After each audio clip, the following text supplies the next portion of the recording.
तुम्ही ऑल यंगच दिसता नेहमी. काय करू काय करायचं बघ. दादा, आज पाडव्यानिमित्त आपण पवारसाहेबांच्या भेटीसाठी आशीर्वाद घेण्यासाठी आलेले आहात. काय भाव आहे, काय सांगता? नाही, शेवटी इथं येऊन आम्ही सगळेजण प्रेरणा घेत असतो. अख्ख्या महाराष्ट्रातले सामान्य लोक, नेते, व्यावसायिक, शेतकरी, कष्टकरी, माता भगिनी सर्व लोक इथे येऊन पाडव्याच्या निमित्तानं आदरणीय पवारसाहेबांना भेटत असतात, आशीर्वाद घेत असतात. त्यांच्यावर एखादा फोटो निघाला, चर्चा झाली आणि पवारसाहेब इथे येणाऱ्या बहुतांश लोकांना ओळखतात. ही पवारसाहेबांची ताकद आहे. पवारसाहेब गेले 60 वर्ष या महाराष्ट्रामध्ये राजकारण आणि समाजकारण तिथे करत आहेत. पवारसाहेबांसारखा नेता या महाराष्ट्रामध्ये आता दुसरा कुणीही नाही, ज्याला खूप मोठा अनुभव आहे, लोकांची नाळ जुडलेली आहे. महाराष्ट्राच्या हिताचं काय हे पवारसाहेबांना तिथं माहिती आहे. आणि या वयामध्ये सुद्धा पुढे मोठी ताकद असताना, दबावतंत्र, पैसा, दडपशाही असतानासुद्धा पवारसाहेब भक्कमपणे सामान्य लोकांबरोबर महाराष्ट्र धर्म टिकवण्यासाठी तिथं लढत आहेत. आणि ही गोष्ट लोकांना खूप प्रेरित करते. आणि प्रेरणा घेण्यासाठी दिवाळीनिमित्त लोक सणासुदीचंसुद्धा इथं मोठ्या प्रमाणात येतात. म्हणजे ही एक वेगळी ताकद आहे. ताकद ही प्रेमाची ताकद आहे. आणि तीच ताकद खऱ्या अर्थाने पैशापेक्षा, दडपशाहीपेक्षा, सत्तेपेक्षा खूप मोठी असते. इथं आल्यानंतर जाणवतं. दादा, खरं तर पवार कुटुंबियातला पाडवा जो आहे तो सर्वश्रुत आहे. राज्यभर त्याचा आदर्श सांगितला जातो. यंदाच्या वर्षी मात्र 2 पाडवे होताना पाहायला मिळत आहेत. मनाला वेदना होतात हे सगळं चित्र पाहून. आता प्रथा पवारसाहेबांनी खूप पूर्वीपासून तिथं चालू केली होती.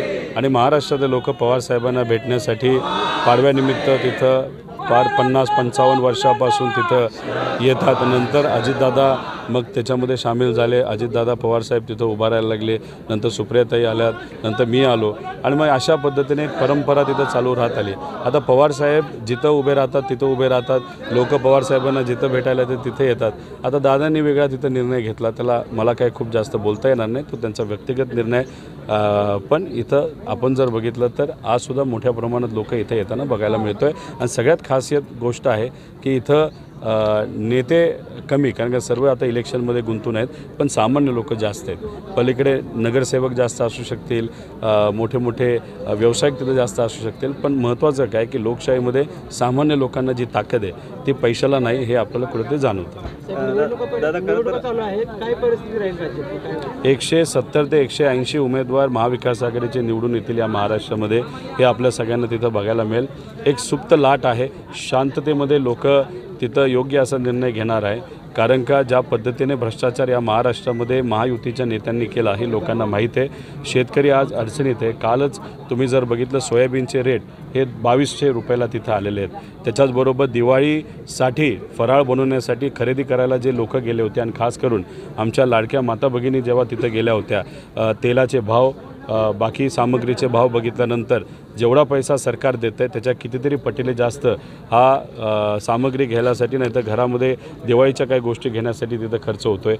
ज्या पद्धतीने घर पूर्वी रंगवलं जायचं, तिथं काय रंगरंगोटी केली जायची, स्वच्छता केली जायची, आज तसं कुठेही काही दिसत नाही. म्हणजे लोकांच्या हातामध्ये पैसा नाही. आणि त्याचं मुख्य कारण जर आपण बघितलं तर महायुतीचं सरकार आहे. आणि सगळ्यात महत्त्वाचं काय, केंद्र सरकारच्या सर्वे केलेल्या एका एजन्सीने कालच रिपोर्ट दिलेला आहे की गेल्या 10 वर्षामध्ये महाराष्ट्राची मोठ्या प्रमाणात पिछेहाट झालेली आहे आणि गुजरात पुढे गेलेलं आहे. त्यामुळे भाजपचं सरकार जेव्हा महाराष्ट्रात येतं ते महाराष्ट्रासाठी काम करत नाही, तर ते फक्त गुजरातसाठी काम करतं. त्यामुळे महायुतीचे नेते, खास करून देवेंद्र फडणवीस साहेब, त्यांच्या डोळ्यावर महाराष्ट्राच्या स्वाभिमानाची, महाराष्ट्र धर्माची पट्टी नसून त्यांच्या डोळ्यावर गुजरातची पट्टी, असं आपल्याला कुठेतरी म्हणावं लागेल. दादा, खरं तर राज्यभरामध्ये महाविकास आघाडीमध्ये चांगलं वातावरण आहे. मात्र काही ठिकाणी मैत्रीपूर्ण लढत आहे, काही ठिकाणी बंडखोरी आहे. याचा परिणाम महाविकास आघाडीच्या एकंदरीत सगळ्या जागांवरती होऊ शकतो का? तर नाराजी मोठ्या प्रमाणात पाहायला मिळते. ते प्रमाण जेवढं महाविकास आघाडीमध्ये आहे त्याच्या कितीतरी पट जास्त प्रमाण ते महायुतीमध्ये आहे. म्हणजे महाविकास आघाडीमध्ये काही ठिकाणी नक्कीच तुम्ही म्हणता तशी परिस्थिती आहे, पण सगळीकडेच ती परिस्थिती अशी नाही. पण पुढच्या 2-3 दिवसामध्ये बऱ्यापैकी सीटवर माघार घेतली जाईल, हे आपल्या सगळ्यांना तिथं बघितलं जाईल.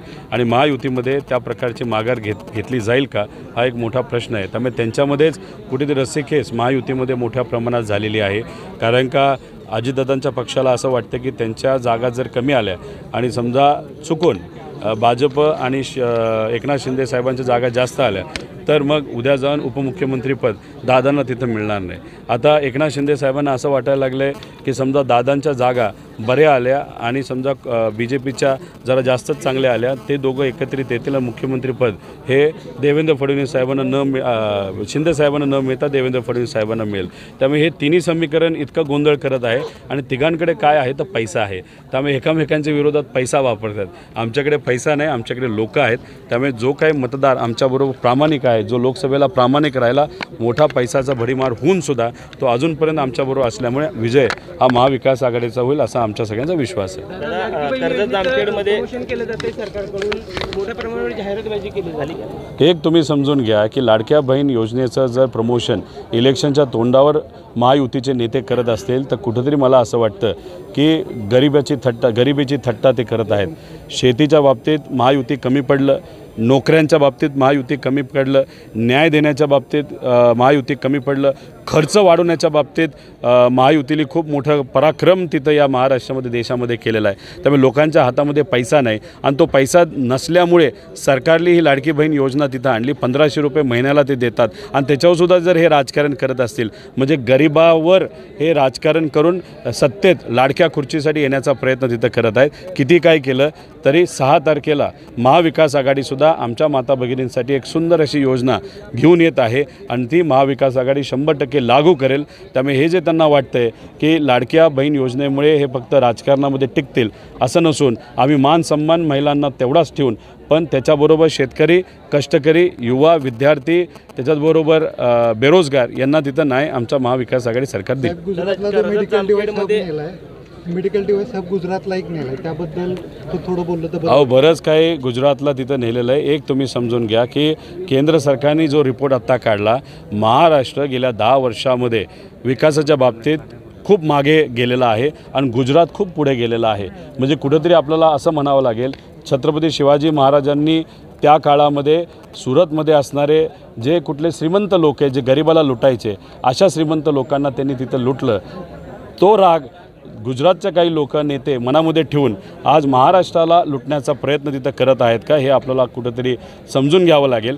पण किती काय केलं तरी महाविकास आघाडी सरकार आल्यानंतर आम्ही महाराष्ट्र धर्मासाठी लढू. पण भाजपचे नेते हे गुजरातचे नेते जे दिल्लीत बसतात, जे गुजरातसाठी जास्त विचार करतात, त्यांचीच गुलामगिरी तिथं करत आहेत आणि महाराष्ट्राची वाट लावत आहेत. हे कुठंतरी आपण गेल्या 10 वर्षामध्ये बघितलेलं आहे. कर्जत जामखेडमध्ये राम शिंदे आपल्या समोर पुन्हा एकदा उभे